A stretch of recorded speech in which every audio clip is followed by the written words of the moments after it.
Good morning, friends. Welcome out to the front porch at that 1870s homestead. My name's Rachel. I just got in from the garden with my first big pea harvest. And I thought I would address this to first-time gardeners. I have videos on planting peas. And anytime I see people talk about planting peas, especially as first-time gardeners, because I did it too.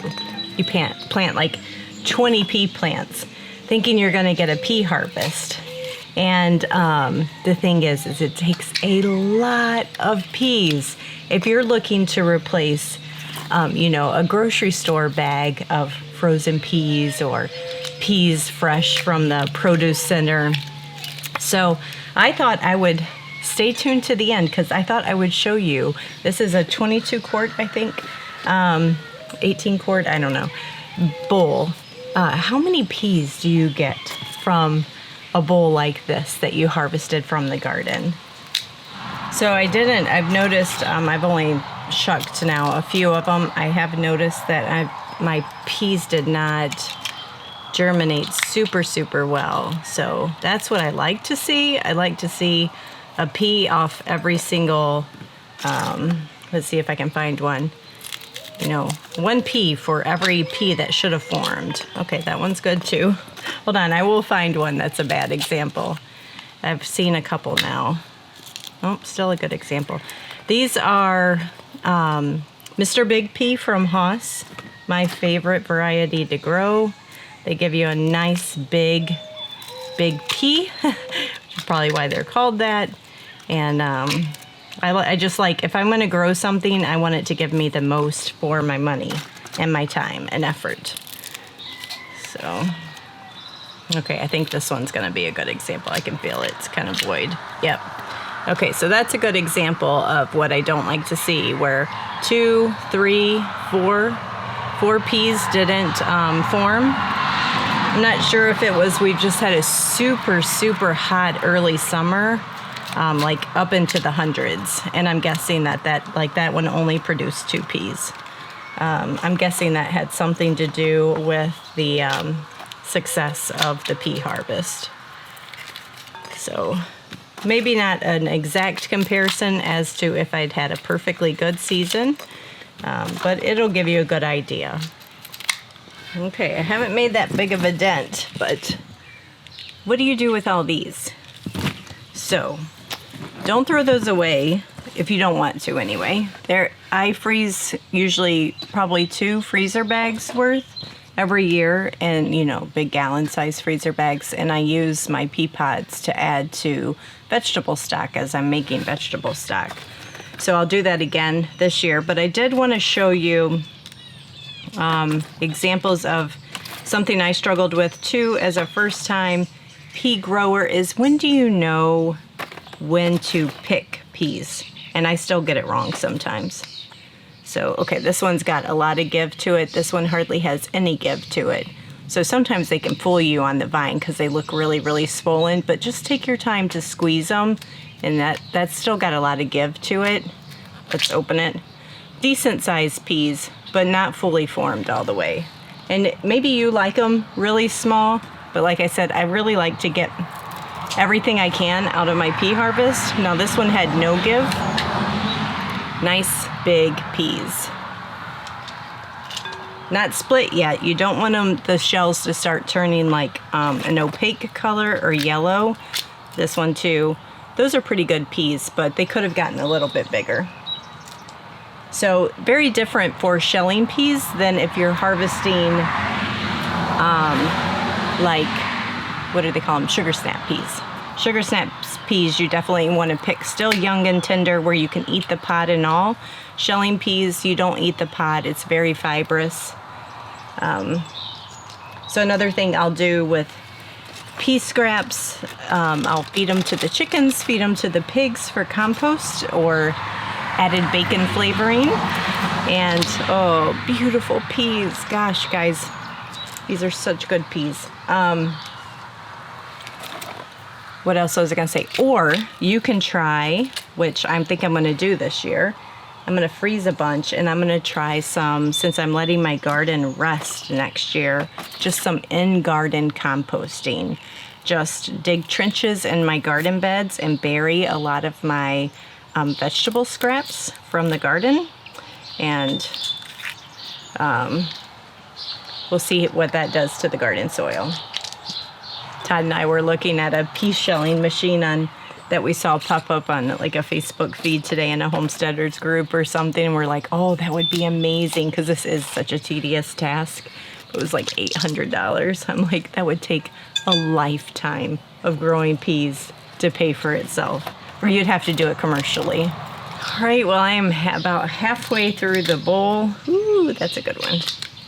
Nice. And I wanted to show you what I've got so far.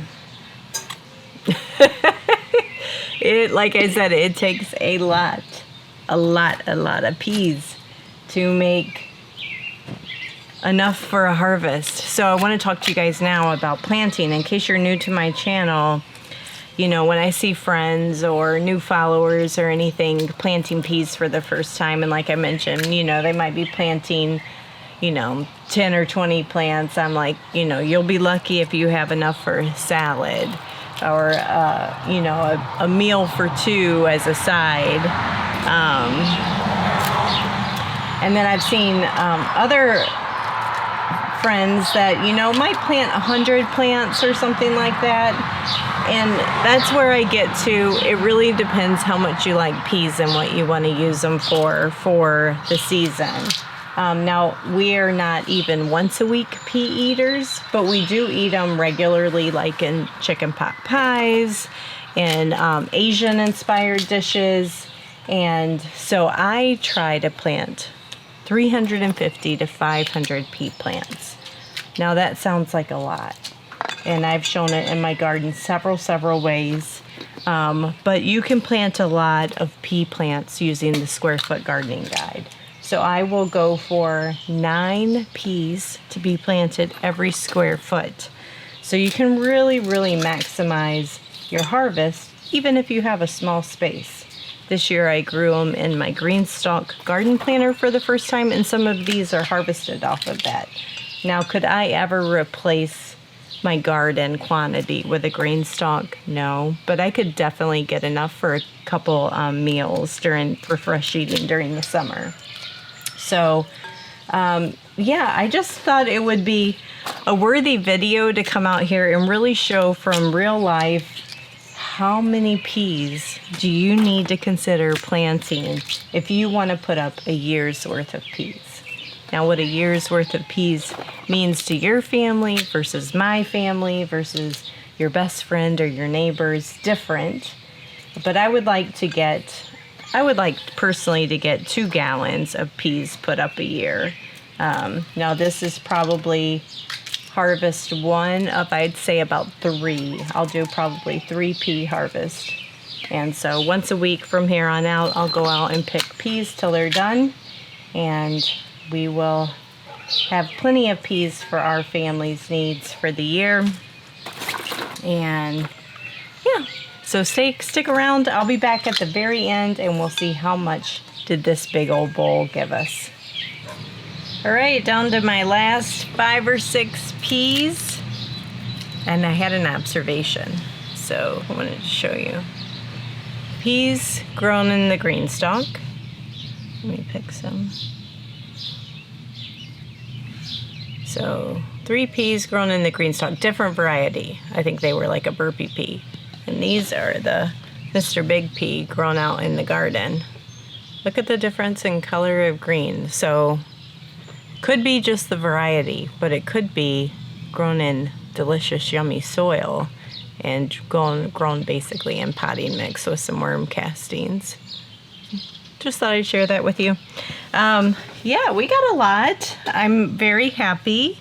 I wish I had taken my time and really checked all the pea pods before I picked them, but I was out there just trying to get it done, and some of them definitely could have gone a little longer to get a big, nice, fat, round pea. 1 second though, I got 5 more. Ready? 1, 2, oops, 3,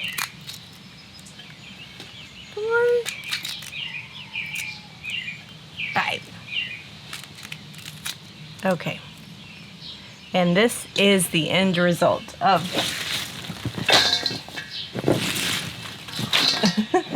all of this. Probably a good 45 minutes of shelling peas. Oh, I found one. Oh my goodness, what a mess. So like I said, it takes a lot to make enough. I don't think I've ever grown so many peas. I had excess to give away, and I know I haven't. If I'm lucky, I get enough what I need for the year. And mercy. All right, that is the end result. Probably half a bowl, whatever size this is of the Pyrex, 6 quart, I think it is. Half a bowl. That's not a lot, right? When you look at volume comparison, but just goes to show you that it takes an awful lot of peas to get a harvest. So if you didn't find yourself in that situation this year, just not knowing, hey, now you know, right? I was the same way. And I get so many questions from new gardeners, how many of this and how many of that to grow. And it just comes with practice. It comes with knowing what your family eats on a regular basis. What do you shop for? And then practicing gardening and how much did you get when you harvested it and you canned it? How much did you get when you put it up in the freezer? And then keeping a journal and saying, okay, last year I planted 50 pea plants. I got a meal's worth or 2 meals worth. This year I'm going to plant 200 pea plants so I can hope for 6 meals worth. So just to give you some concept and idea of how at least I did it in my brain, and hopefully it helps you guys out as you plan or thinking about as you're harvesting this year, going into planning what you need to change and do differently in next year's garden. So I'll just leave you with that. It takes a lot of peas. I'll talk to you guys later.